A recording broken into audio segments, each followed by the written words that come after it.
समता विकास पॅनल हा माझ्या अध्यक्षतेखाली नांदेड जिल्ह्याच्या होऊ घातलेल्या 2026-28च्या द्विवार्षिक निवडणुकीमध्ये निवडणूक लढवत आहे. नांदेडसह महाराष्ट्रातल्या विविध वकिलांच्या समस्या आहेत. सर्वात मोठी समस्या आहे सध्या नांदेड वकिलांवर होणारे हल्ले. ते हल्ले रोखण्यासाठी शासनाने पावले उचलावीत याच्याकरता ॲडव्होकेट प्रोटेक्शन ॲक्ट शासनासमोर प्रलंबित आहे. तो ॲक्ट प्रकर्षाने प्रभावीपणे अंमलात येणे आणि तो पास होणे ही एक वकिलाच्या हिताची सर्वात मोठी गोष्ट आहे. ती करण्याकरता मी त्याचा सतत पाठपुरावा करून तो ॲक्ट पास करण्याकरता जे काही प्रयत्न करतील ते प्रयत्न करण्यास कटिबद्ध राहील. सर, तुम्ही सांगितलं हल्ले होता त्यामध्ये असणार आहे का? वकिलांचं हित जोपासणे हेच कोणत्याही अभियोक्ता संघाचं प्रथम कर्तव्य असतं. त्याच्यामध्ये काय कसल्या प्रकारचे हल्ले होतील त्यावेळेस त्या पद्धतीनं त्याचा निर्णय घेऊन त्याच्याकरता वकिलाच्या हिताकरता वकिलाच्या विकासाकरता जे काही पावले उचलता आहेत ठोस पावले उचलता येतील ते पावले उचलण्याचं काम असेल ते उचलण्याचा मी कसोशीनं प्रयत्न करेन.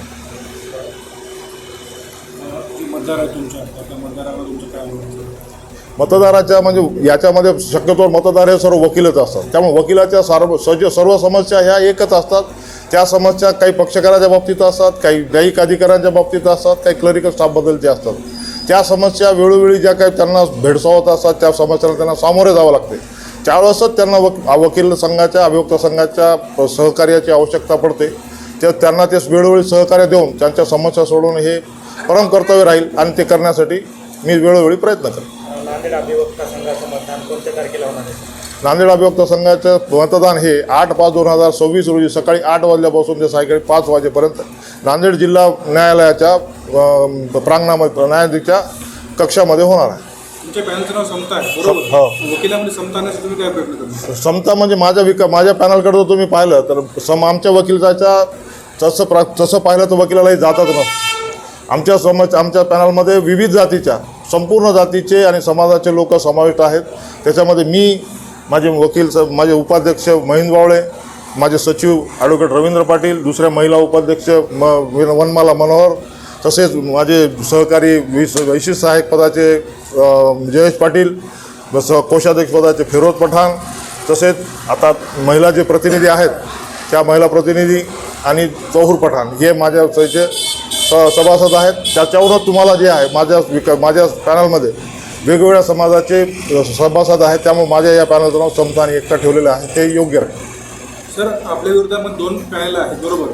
त्या 2 पॅनलपेक्षा आपलं पॅनल वेगळं कसं आहे? माझ्या पॅनलचं मी आत्ता तुम्हाला सांगितलं की माझ्या पॅनलमध्ये वेगवेगळ्या समाजाचे लोक असल्यामुळे माझं पॅनल जे आहे हे समाजाचा समतोल साधणारं पॅनल आहे. याच्यावरून दिसून येईल. याच्यावरून याची भिन्नता दुसऱ्या पॅनलमध्ये याची भिन्नता तुम्हाला दिसून येईल. आपलं पॅनल विजयी झालं तर पुढची भूमिका काय असणार आहे? भूमिका ही एकच आहे. वकिलाच्या समस्या आणि वकिलाचं हीच या समस्या माझ्या पॅनलची हे आणि त्याचा प्रभावीपणे राबवण्याची मी ग्वाही देतो. सर, महिलांच्या बाबतीमध्ये प्रश्न आहे. महिलांच्या सुरक्षित आणि सुविधा होण्यासाठी काय प्रयत्न? आता माननीय सर्वोच्च न्यायालयाने महिलांना प्राधान्य देण्याकरता महिलांना कार्यकारिणीमध्ये समाविष्ट करण्याकरता कार्यकारिणीच्या एकूण 30% महिलांना आरक्षण देण्याकरताचं जे ठोस पाऊल उचललेलं आहे आणि वेळोवेळी महिलांच्या ज्या समस्या आहेत महिलांच्या ज्या हे आहेत अडचणी आहेत त्या सोडवणे या कार्यकारिणीचं आद्य कर्तव्य राहील. वकिलांच्या कल्याणाबाबत तुमची काय भूमिका असणार आहे? वकिलांना तसं पाहायला गेलं तर स्टायफंड नाही, वकिलांना कसल्याही प्रकारचे भविष्य निर्वाह निधीचं कोणतंही प्राधान्य नाही, तसेच वकिलांना कोणत्याही प्रकारचे कर्ज वगैरे देत नाही. त्यामुळं आमच्या या सर्व याचा पॅनलचा विचार करता दिनांक 8/5/2026 रोजी होणाऱ्या मतदानामध्ये माझ्या समता एकता विकास पॅनलच्या माझ्या सर्व कार्यकर्ते सभासदांना भरघोस मतदान देऊन प्रभावी विजय करावे असे माझे सर्वांना आव्हान राहील.